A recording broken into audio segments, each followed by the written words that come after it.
नमस्कार मित्रों, पत्रकारिता भले ही आप उसको एक अलग विधा मान लें, लेकिन पत्रकारिता इस विधा का जो संबंध है वो इतिहास से भी जुड़ा होता है, साहित्य से भी जुड़ा होता है। और जहाँ तक हो सके आप इस बात को मानकर चलिए कि संवेदनशीलता सृजन की, क्रिएटिविटी की भी शर्त है, सृजनशीलता इतिहास की भी शर्त है, संवेदनशीलता इतिहास की भी शर्त है और संवेदनशीलता पत्रकारिता की भी शर्त है, विशेष रूप से जब आपको रिपोर्टिंग करनी हो। इन दिनों में एक चर्चित एंकर, एक प्रख्यात टीवी उद्घोषक हमारे बीच में से उठा तो बहुत लोगों ने शिद्दत से याद किया। वो इसलिए भी याद किया कि अब टीवी एंकर्स की या जो उद्घोषकों की जो कतार है उसमें जो कलात्मकता है मित्रों, वो धीरे धीरे कम होती जा रही है। और कम होने का कारण ये नहीं है कि प्रतिभा नहीं है,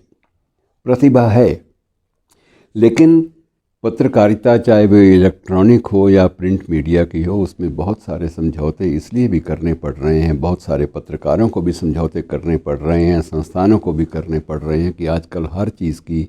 वायबिलिटी, उसका औचित्य, उसकी उपयोगिता, ये जो सवाल खड़े हुए हैं, इनके बीच में भी अगर कोई पत्रकार, कोई टीवी पत्रकार अगर उभरता है और उभर कर वो अपना स्थान बना लेता है और अपने आप को आप किसी कट्टर वैचारिकता से ना बांधते हुए आपकी संवेदनशीलता को बड़े प्यार से प्रस्तुत कर देता है, बड़े ध्यान के साथ, मनोयोग के साथ, तो उसका सम्मान किया जाना चाहिए। मित्रों, इन दिनों में अभी हाल ही में गए हैं कमाल खान,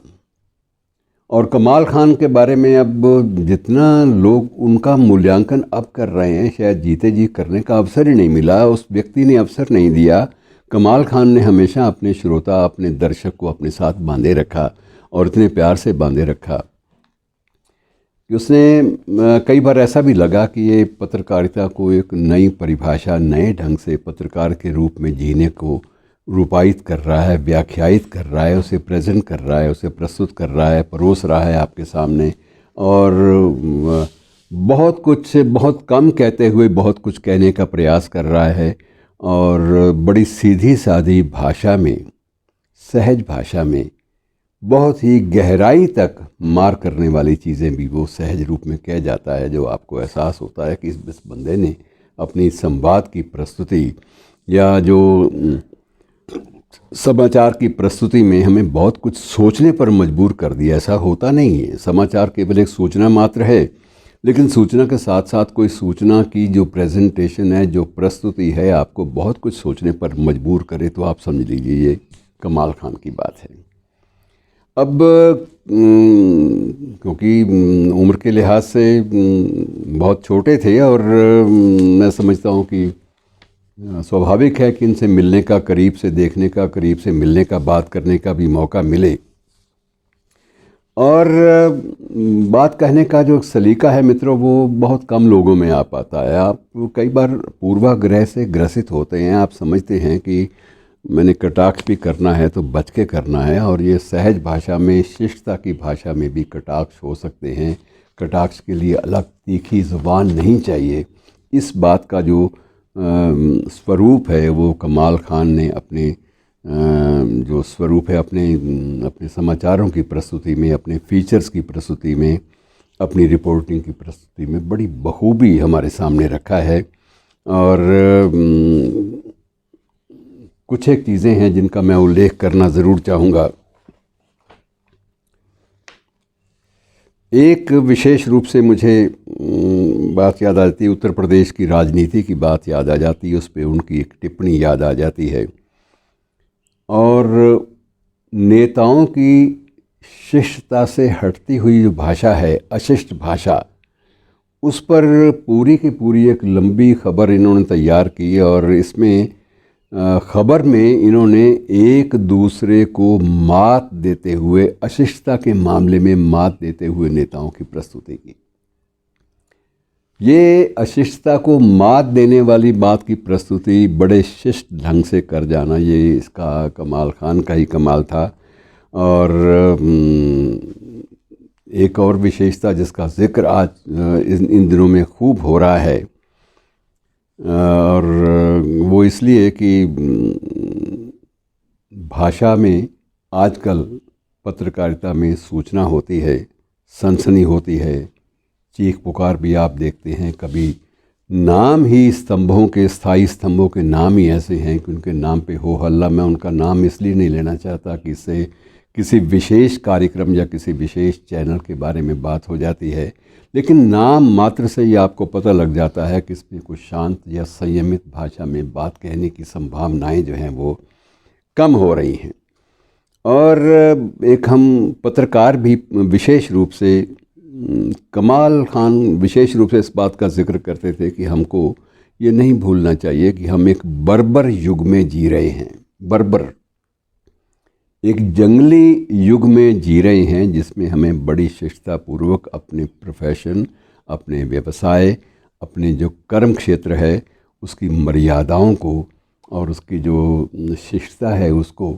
और उसकी जो चतुराई है उसको बड़े आराम से, बड़े सहज ढंग से हमें बयान करना है। ऐसा ना हो कि बर्बर युग में आकर हमारी अपनी भाषा भी बर्बर हो जाए, हमारी अपनी प्रस्तुतियां ही जंगलों की मानिंद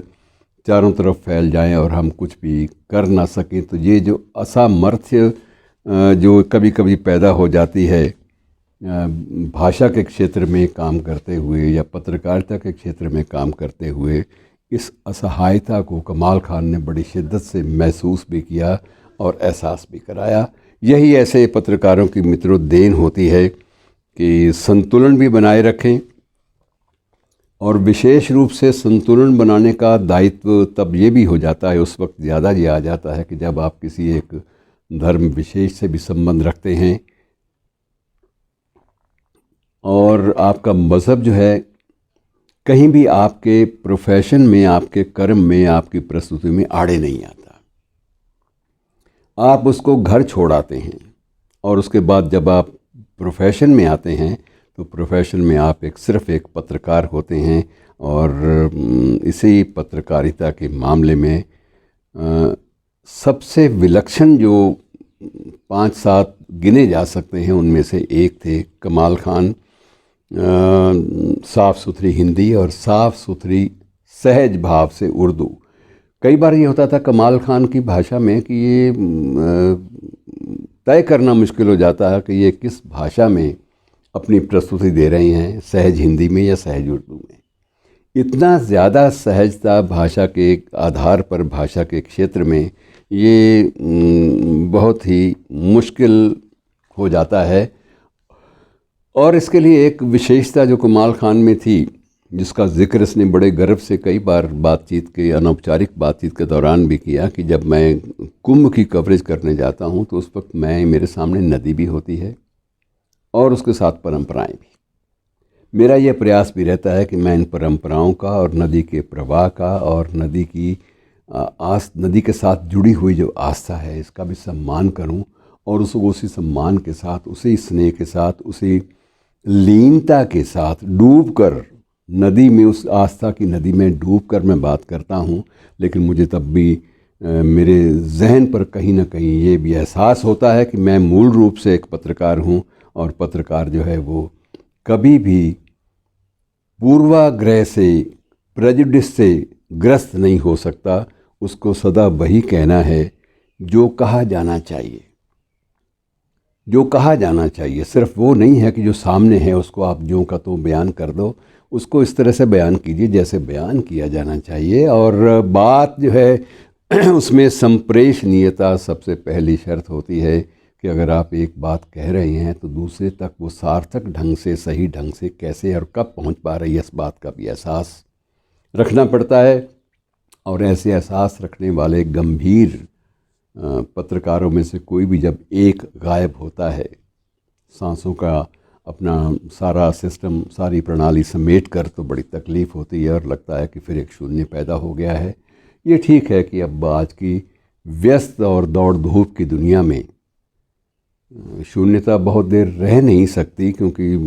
ये एक परंपरा भी है और वैज्ञानिक तथ्य भी है कि कोई ना कोई जगह भरेगा। लेकिन जो भी कमाल खान की जगह लेगा, क्या वो कमाल खान जैसा स्तर और मानदंड उनका पालन कर पाएगा? ये मुश्किल है। धन्यवाद मित्रों।